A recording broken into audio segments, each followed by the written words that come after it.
John Tanner from Telecom Asia. A question about the push for dividend.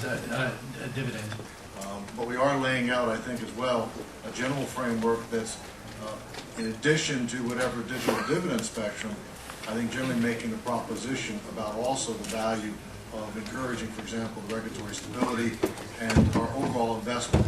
Because these gentlemen beside me have huge CapEx budgets that are obviously having to make judgments about what they need to do, and that's obviously whatever those decisions they're making on the investment side are heavily dependent upon what the conditions are, and those conditions include what's happening from the regulatory standpoint. Let me kind of set the mood this afternoon. According to Credit Suisse, we are, quote, all in the midst of the most synchronized global recession we have ever seen.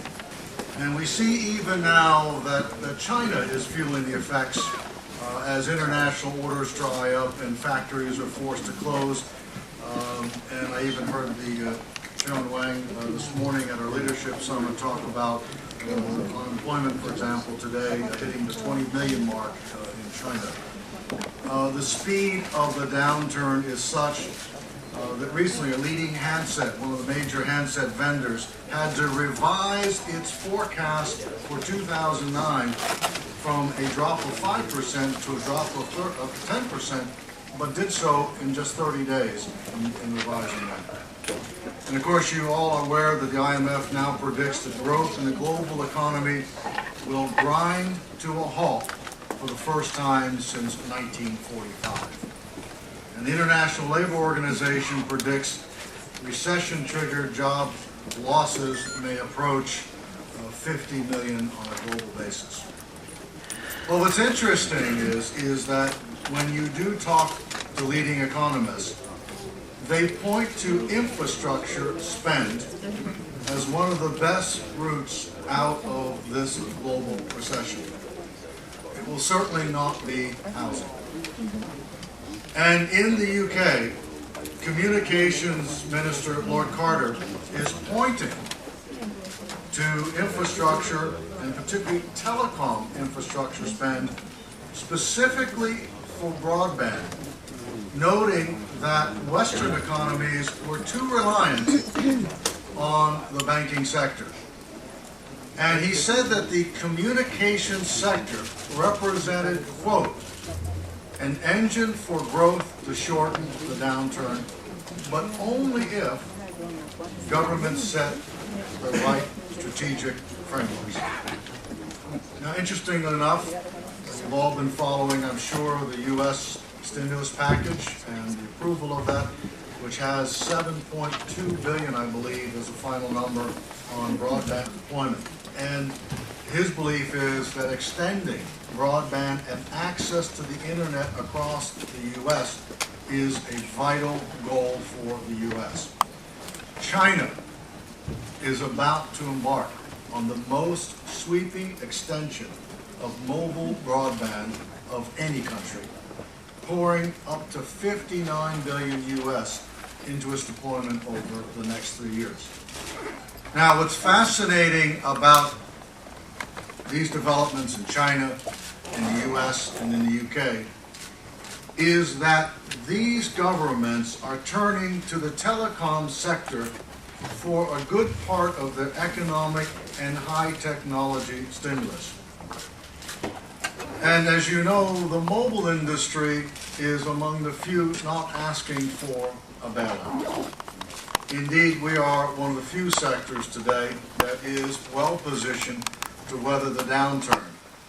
And I would argue one of the government's best answers to that downturn in generating jobs, innovation, productivity, high technology, and in doing so in a more environmentally sensitive way.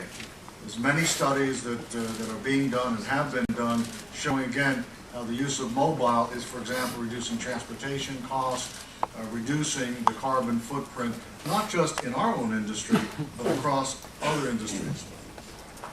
Now, China is a good example from a stimulus standpoint. we asked Professor Leonard Waverman and consultancy LECG. Some of you may remember Professor Waverman was the professor that came out some years back and came out and said for every 10% of penetration in a country, it gave rise to a 0.6% increase in GDP. What they have come out to find out, they estimated the value of releasing new spectrum for mobile broadband services in 2009 in China. And they said it would ultimately add the equivalent of 211 billion US dollars to China's GDP. They went on to say that such spectrum in India could add up to the equivalent of 95 billion US dollars to the Indian GDP. Now let us turn back to the role of telecoms and the opportunity for governments and industry in the face of this economic crisis. 5 points that I would like you to consider. One, the tremendous success of mobile broadband, we will eventually be out of future capacity without new spectrum. Much of that new spectrum must come from the digital dividend. And that, as you know, the digital dividend is the spectrum that is released when broadcasters move from analog to digital.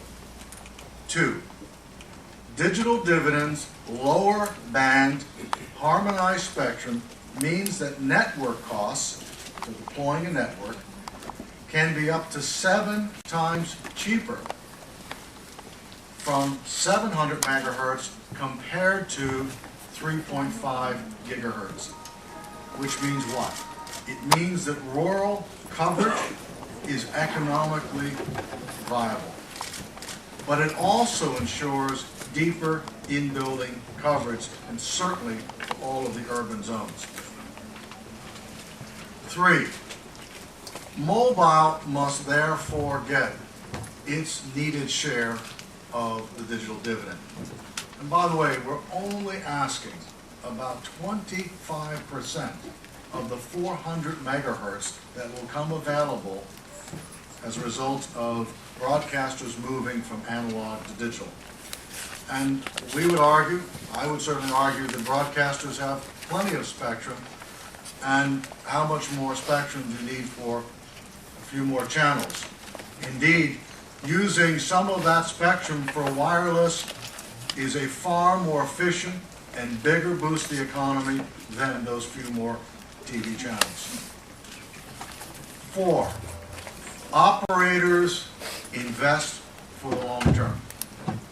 And such investment absolutely depends on regulatory stability. And spectrum acquisition conditions obviously would be geared to the conditions to incentivize that acquisition. And obviously in this market as well, being sensible from that perspective.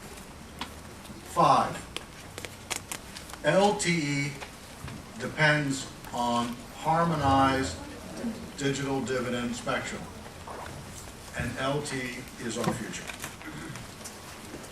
Now, for the first time in telecom history, we are seeing our mobile access merging around LTE, including, by the way, leading CDMA operators like Verizon and KDDI. And we embrace their decisions because this will lead to helping to ensure global interoperability of LTE and the scale that is important on a global basis. And finally, more and more governments want their citizens to access the internet, as its value is obvious and profound. We believe that mobile broadband can be truly instrumental in achieving this. And we as GSMA will do all we can to enable that access, in this case, to mobile internet.